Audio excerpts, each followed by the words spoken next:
Hello, and welcome to How to Do It Better, the show that teaches you how to get through life better.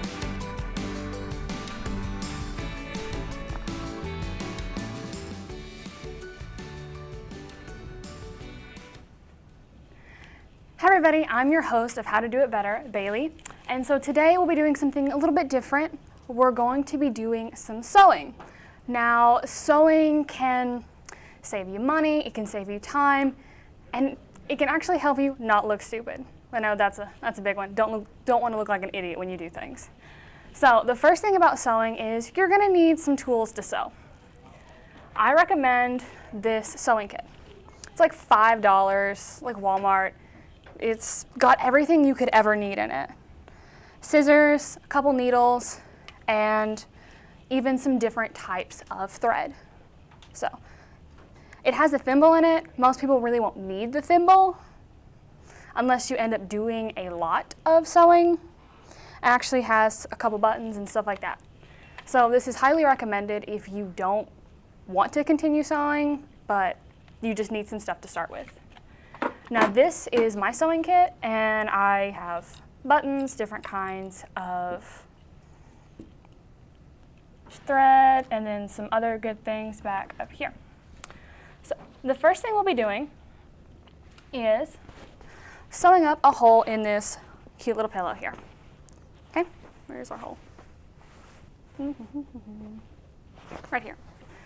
So eventually that's gonna break, the seam's gonna break, and you're gonna get fuzz everywhere, and that's a waste of a pillow and a mess to clean up. So first thing you're gonna wanna do, get some thread that matches first off, because you don't wanna use a lime green thread on this pillow. It stands out, looks ugly, unless you do it for aesthetic purposes, but you're probably not, trust me. So first thing you wanna do, take your thread, you're gonna cut it. You'll need a pretty decent size amount of thread. But I already have mine cut and already threaded here on my needle.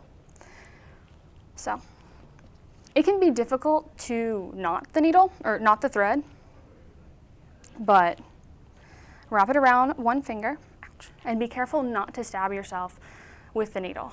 That's why most people use a thimble, but my preference is to not. I don't like thimbles. So but wrap it around and just kind of twist your fingers back and forth and pull. See, now there is a knot. If you have difficulty knotting it, you can wet one of your fingers and do the same thing with that, and it will have a knot. So we're actually going to get over to this now.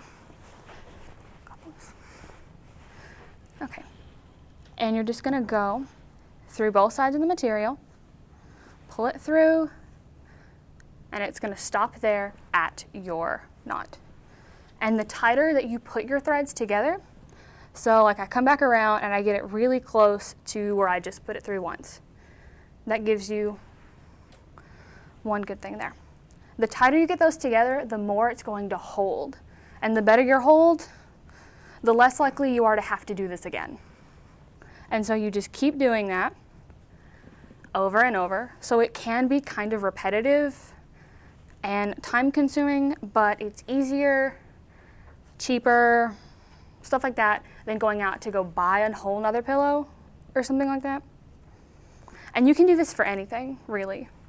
You can sew up dog toys. My dog goes through all her toys pretty quickly, likes to bite holes in it, and so it's like easier to just sew up some of the holes in her stuff than to continually buy her new toys. Or you could sew up a hole in a shirt, hole in a pair of pants, stuff like that.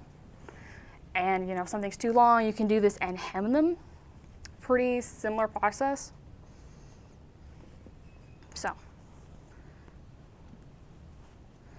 you just keep doing this over and over. It really is repetitive. But I know some people think of it as kind of therapeutic, because it's kind of a mindless thing you can continually do over and over, and so it kind of helps some people clear their head if they're stressed out or something. Okay, so we'll be back pretty soon, and after that I'll teach you how to sew on a button.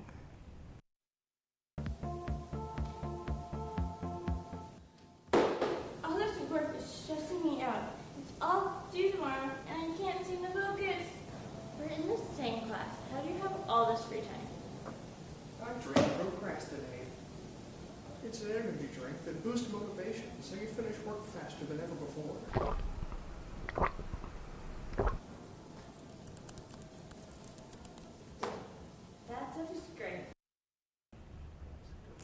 Hi guys, welcome back. And now we're gonna sew on a button. First thing you want to do, have your buttons. So like mine are mixed in here with some of my other threads. So if your button falls off one of your shirts, like you're gonna wear it to an interview or out to a nice dinner, you don't want to look dumb, you need to have a button that matches. Now I'll be using this button here. It has 4 holes, so it's more difficult than doing with only 2, and it's pretty large, so hopefully you guys can see it really well.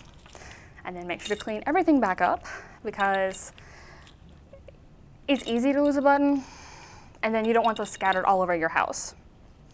And also when you're not using your needle, you might want to put it in a pin cushion like this one. That way it doesn't fall on the floor, you don't have anybody, like you don't want your dog to step on it or a little kid, and you sure don't want to step on it, because yeah, that's not a fun experience at all. So we're gonna re-knot this. There we go. Okay. So you're gonna line this up to wherever you want it. See, I've done one over here. This is what it'll turn out, kind of be like. But line it up to wherever you're gonna want it on your shirt or dress, skirt, whatever you're gonna put it on. Okay. That goes underneath. Ooh. And you're gonna wanna follow a pattern when you go through the buttonholes. Okay? So you're gonna start, per se, at the top right, then go to the one next to it, then come back down, do the one below that you originally started, and then do the one next to it. Ouch. Be careful not to stab yourself. Again, it happens all the time. See, I did not add enough thread here.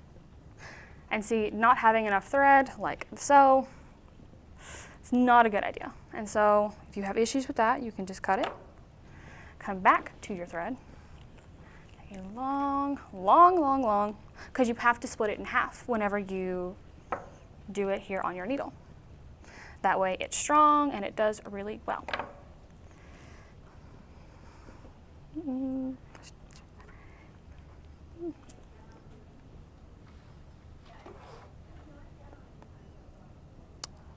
Yeah. And if you have issues getting your thread back on your needle, you can always wet it, and that can help too. Now, if you have shaky hands, this is not the best task to do, but eventually you'll get it done. Uh-oh. Pull it through, make it half and half. Uh-oh, I made that one kind of long, but that's okay.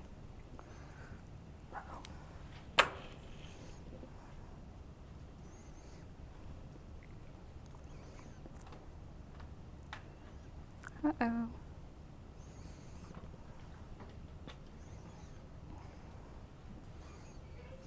So, can be time consuming, can be annoying at times, but it's okay. And then you can pick it right back up where you left off previously. But that's okay.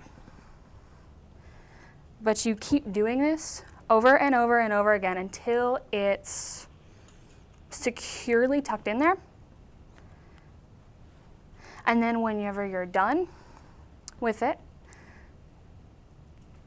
you just take this one and restitch through all of the stitches that you've previously made, and it secures it and holds it so it'll stay on. Thanks for watching.